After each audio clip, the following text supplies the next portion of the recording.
கும்பகோணம் அருகே பாபநாசத்தில் 30 ஆண்டுகளுக்கு பிறகு முன்னாள் மாணவர்கள் சந்திப்பு நிகழ்ச்சி நடைபெற்றது.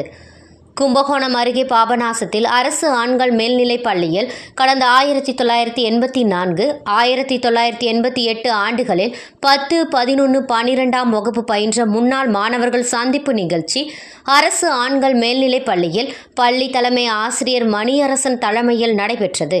இதில் மாணவர்கள் பழைய நினைவுகளை நினைவூட்டும் வகையில் தங்கள் பயின்ற ஆசிரியர்கள் பணிபுரிந்த பள்ளியின் முன்பு நின்று 30 ஆண்டுகளுக்கு பிறகு ஒன்று சேர்ந்து மாணவர்கள் புகைப்படம் எடுத்துக்கொண்டனர். இதனைத் தொடர்ந்து ஆசிரியர்கள் மாணவர்கள் ஒன்றாக அமர்ந்து காலை உணவு அருந்தி அதற்கு பின்பாக ஆசிரியர்களுக்கு கௌரவிக்கும் விதத்தில் நினைவு பரிசுகளும் பொன்னாடைகளும் போர்த்தி வாழ்த்து பெற்றனர். 30 ஆண்டுகள் கடந்தாலும் தங்களுடைய மாணவர்கள் ஆசிரியர்களை பாவித்ததும் அதேபோல் அன்று ஆசிரியரிடம் மாணவர்கள் மரியாதை மற்றும் நல்லொழுக்கத்துடன் நடந்து கொண்டார்கள்.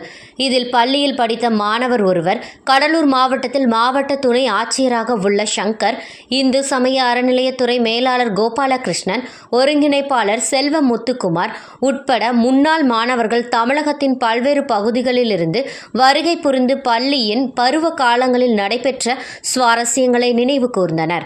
தொடர்ந்து பள்ளி வளாகத்தை சுற்றி பார்த்து தங்கள் படித்த வகுப்பறைகளில் அமர்ந்து புகைப்படம் எடுத்துக்கொண்டனர். மேலும் தங்கள் குடும்பம், குழந்தைகள், வேலைகள் பற்றி ஒருவருக்கு ஒருவர் தங்கள் மகிழ்ச்சியை பரிமாறிக்கொண்டனர்.